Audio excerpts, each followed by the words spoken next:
Hey guys, Mike and Dan with DSP Customs, and we got our hands on the new Scout.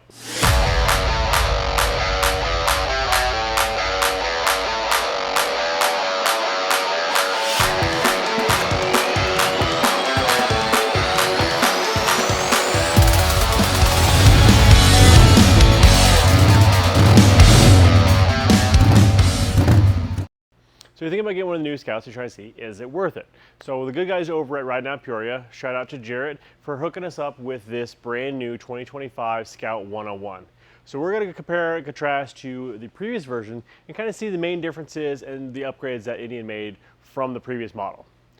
So first off, as you see, the paint kicks ass. So it's not just a single color, it has a nice graphic on it. It's a beautiful metallic red, has a nice actual metal flake in it in the sun, so it kind of pops. It did a kick-ass job on it. There were some great ones for the previous Scout models, but for the most part, they were a single color, so they didn't have a whole lot of styling to them. Another one that immediately shouts out is the suspension upgrade is huge. So on the previous Scout, you had your standard regular forks. It's not a bad suspension on the front. It's a little soft for my liking, but overall it's not bad. The back early models were absolutely terrible. Super stiff, damn near unrideable in my opinion. There were some upgrades. You can do Olin's or Legends, but for the most part, your back springs were garbage. The new one has the inverted front forks like the FTR or the Challenger, and then dual disc Brembos. This is for the Scout 101 models, of course.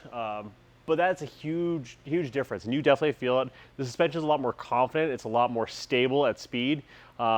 It doesn't turn in as easy as the previous ones. The geometry, I'm sure, is different on that one, but it's more confident at a higher speed, if that makes sense. That in the rear is fully adjustable. The front and rear are fully adjustable.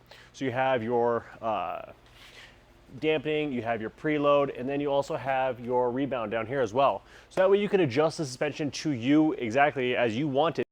Right out of the box, you don't have to spend another $1,000, $1,300 on shocks just to make your suspension not suck. Your front, you have your preload and your dampening up here as well, and they also have notches like the sport bikes to adjust your ride height as well. So they really went above and beyond on upgrading suspension on the new Scouts. So kudos to Indian for that one. This one does come with the ride command. Another thing that this has over the previous model is it uses actual risers. So on the previous model Scouts, your handlebar clamp was part of the triple tree, so you could not put risers on it without an adapter. That, as a custom parts guy, that sucks, because then you're limited to this unless you have to spend hundreds more dollars on top of the risers and handlebars and cables you just bought. So it makes it way more expensive to put T-bars or risers on this setup. It just makes it damn near impractical. This one has the standard 100mm spacing like the Sport Chief, and it pretty much has Sport Chief risers on it. So that way you can put aftermarket risers, you can put our risers on there, or you can put the Sport Chief ones on there without having to do any crazy modification. Makes that a lot more cost effective to do taller risers or T-bars. So kudos to Indian for there as well. Ride command, I believe that was available on the previous versions. If not, this one does have it, so it has the GPS built into the screen like your Sport Chiefs, your Challengers, your more heavyweight models. So that's a big upgrade there as well. All in all, it's a nicer, cleaner package. Things I don't quite like about it, so there are a couple. The switch housing on there, this has been a Polaris thing in general, is the switch housings on all of them are plastic. It's just a personal pet peeve. Functionally, they work just fine. I just don't like plastic switch housings on any bike, really, because it just feels cheap. If I'm spending this kind of money, I don't want it to feel cheap. The other thing is the factory exhaust, like most bikes, is terrible. So we're gonna be working on that to fix that. But this can is huge. It's like a 5-inch or 5.5-inch diameter. It's pretty massive. Bike is very needing in the sound department, let's put it that way. So we're gonna be planning on doing a slip-on muffler for these as well. I do like the fact that it is a 2-in-1 from the factory, so that is nice. The catalytic converter is in the head pipe, so that makes some of the carb compliant stuff or the new EPA stuff, rules coming down the pipe, more doable for guys like us. So that way I don't have to have a muffler with a catalytic converter built into it, which makes them way more expensive, way harder to produce, and then you have to go through all kinds of red tape just to have a slip-on. So Not a huge fan of that, but like I am glad that they're going this way because it makes it easier. Downside is you are still limited on the sound on these you can get residual slip-on because the catalytic converter does deaden a good amount of that sound as well. So that's not an Indian thing, that's an EPA thing. We're kind of have to deal with that.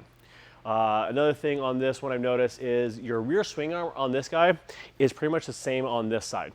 So I was looking at the pulley covers, so I believe our pulley covers will fit on the new Scout as well. The clutch side will not, that one is completely different. They did change how the clutch cable is run as well. So on the previous version, it goes underside, or on the side. This one, it's on the top, right underneath the exhaust.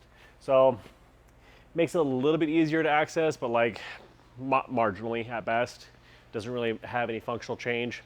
The style of the motors themselves, it's kind of hard for me to say. Like, this one seems a little bit cleaner, a little bit less busy, but you lose some of that classic look because they are going for more modern style. So I kind of get what they're going with that. So it's I don't really have strong feelings one way or the other. But all in all, it's a good looking bike. Another thing that I have come across on these is it does have an upper mounting point for the crash bars up here, which I am a big fan of because that makes them stronger and a more stable to mount. Our crash bars for the Scout previously worked great. The one thing is just the only other mounting is on the inside of the frame, and I never really liked that because it's a pain in the ass to mount and it's not very functional. So that's a big plus on these guys as well. They also switched to a more tube style frame. It is still a stress member like these, so it is a modular frame to where your front and your motor and your rear are all different pieces that can bolt together just like these guys. So it is still a modular frame, but they went with a more tubular style, which is kind of like a classic look. So I like that as well. The other thing on these guys is a completely different air box. These also make a bit more power. So I was riding this one up and down the block a little bit. Forgive me, Jarret, but I did give it a little bit of the beans, and about 3,000 RPMs, she really comes alive. So this thing really has a strong power band and wants to move. So you can definitely feel like they up the power on these guys quite a bit. The other things, it looks like the handlebars still have the 7/8 taper on the end. I wish they would go 1 inch. It makes life a lot easier for the aftermarket guys, but it's kind of how the Scout is. That's how they do the throttle by wire on these guys, so I don't feel like they need to change that. That's just a personal preference. It does come with the bar end mirrors. I like this. It is a clean look, kind of similar to the ones on the previous Scout bobbers. Not all of the Scouts have these guys. One thing I will note is our handguards will not fit on these as is. They have a much taller front brake reservoir, so we will have to develop new stuff for that. I do like the little mini fairing on these guys. It is a nice solid mount. It looks appropriate. It kind of has, this is basically like if you had a Scout had a baby with a Sport Chief, and then that baby had a baby with an FTR. So that's kind of like what everything is on this one. So this is they took the best of what they were doing with the more successful models and then just mashed it all together for this guy. So kudos to Indian for that, for actually listening to the customers and trying to improve on the design. So props for that. The other thing is this is a fob bike. It does not have an actual key. It is like the bigger models like the Chief and the Challenger, Chiefs and all that. So it has a button on the cover side in between the cylinders on this side to turn the bike on and off, and then you have your switches up here. So you don't actually have to have a physical key for this bike, which is a cool thing because you also can use the passcode if you lose your key to still get your bike home. Another thing to note for this bike, the brakes are a huge upgrade. So this has the dual disc Brembo brakes, just like you'd find on the FTR or the Sport Chief or the Challenger. These things are super confident. They're good enough to stop a full-size dress bagger. So on this 550-pound bike, it's like it'll stop on a dime, no problem. But yeah, all in all, they made a lot of huge improvements on these. My biggest gripe would be the exhaust. The seating position is actually a little bit better. So they did change the position for your pegs a bit as well. It seems like they are higher up, which I do like because on the previous models, they were very low and it really limited your lean angle. So that way, that's an improvement there as well. Another thing to look out for is when we start getting into the aftermarket exhausts, they are very limited on the space for your O2s. So I'm not a huge fan of that. It makes putting like wideband O2s on this a thing. But on that note, Indian has been locking down their ECUs pretty heavily due to EPA regulations. The new, basically anything 2022, 23 or newer, Indian has a new ECU type unit to where all the aftermarket guys really can't get into them unless you actually send in the physical ECU to have it unlocked, tuned, and then sent back to you. So it makes, you can't do like a dyno jet or a power vision. You can't do like just a cell phone flash type deal or a power commander. It just makes that much harder for the aftermarket tune. That,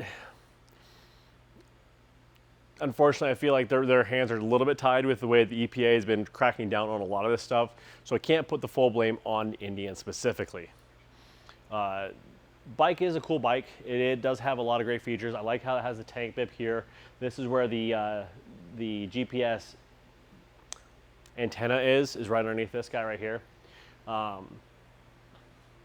Would I buy one? If I didn't have a Scout already, yeah, definitely. Would I trade my Scout in for this one? That's a tough one.